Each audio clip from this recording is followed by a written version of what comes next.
Bonsoir à tous, bonsoir à toutes et merci pour votre présence dans cet espace virtuel. Et merci à Guillaume, grâce à qui tout cela est possible. Et donc, Guillaume, sauf contre-ordre de ta part, je continue. Lors d'une précédente conférence, j'avais évoqué la généalogie de ce qu'il est convenu d'appeler la ou les musiques contemporaines, et notamment cette période fondatrice des années 50, des années d'après-guerre donc, au cours desquelles les compositeurs ont ressenti le besoin de refonder le langage musical, d'opérer une espèce de table rase. Je n'y reviendrai donc pas ce soir, sauf pour préciser ceci. Si j'en crois le poète Christian Prigent, faire table rase n'empêche pas de conserver la bibliothèque. On peut entendre par là qu'il faut balayer ce qui se trouve à ce moment-là sur la table. Et donc, dans ces années 50 et quelques, il s'agissait de balayer les musiques qui, on va dire, essayaient de continuer comme avant. Ces musiques qui n'avaient pas entendu le fracas d'Auschwitz et d'Hiroshima. Mais donc, cela ne veut pas dire rejeter l'histoire. Et les Boulez, Stockhausen, Berio, Nono et autres connaissaient parfaitement leurs classiques, si j'ose dire, même si cela ne s'entend pas de manière évidente dans leur musique de ces années-là. Ça sera beaucoup plus manifeste chez certains compositeurs des générations suivantes qui feront entendre leurs affinités avec des musiques du passé, qui nous inciteront, nous auditeurs, si nous nous prêtons au jeu, à écouter ces musiques du passé avec une oreille peut-être plus neuve, en tout cas différente. C'est cet aspect de la création contemporaine que je vous propose d'explorer un peu ce soir, à partir de quelques exemples que j'espère pertinents.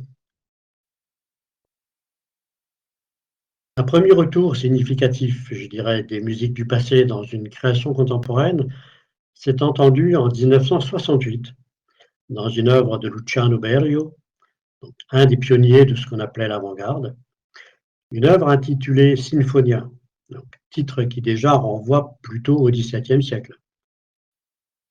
Cette musique requiert un grand orchestre symphonique auquel s'ajoute un groupe de chanteurs, 6 ou 8. En 1968, il s'agissait des Swingle Singers. Je pense que c'est un nom qui dira quelque chose à pas mal d'entre nous.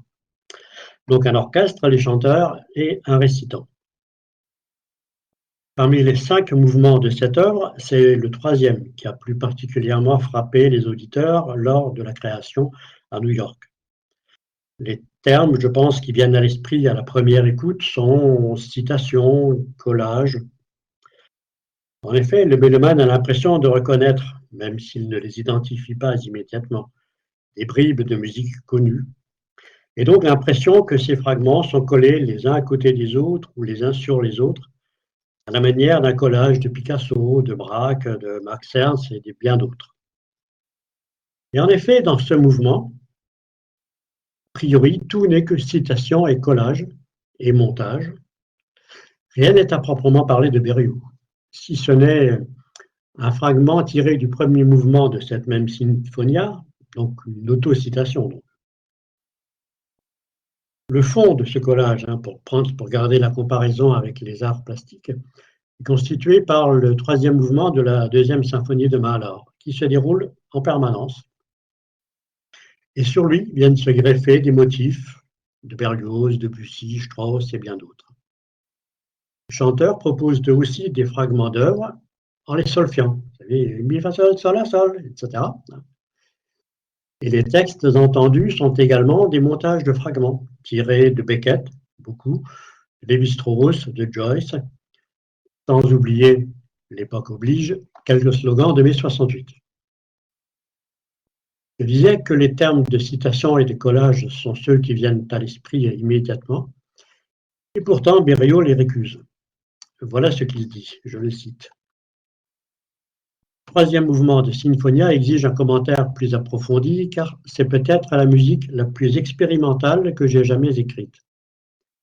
C'est un hommage à Gustav Mahler, dont l'œuvre semble porter le poids de toute l'histoire de la musique de ces 2 derniers siècles, en particulier au troisième mouvement, le scherzo de sa seconde symphonie. C'est une sorte d'embarquement pour Cythère à bord de ce scherzo. Mahler est à la musique de cette troisième partie de Sinfonia ce que Beckett est au texte.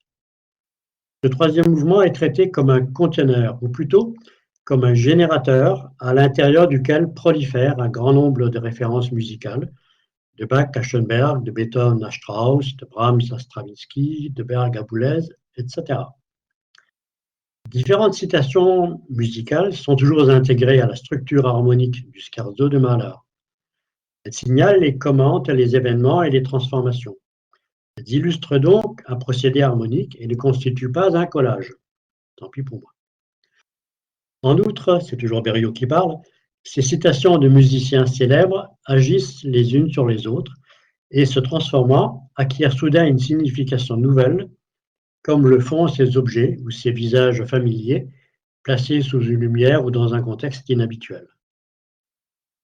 Dans cette méditation sur un objet trouvé mahlérien, qui est le troisième mouvement de Sinfonia, j'ai voulu surtout combiner et unir des musiques différentes, voire même éloignées, étrangères les unes aux autres.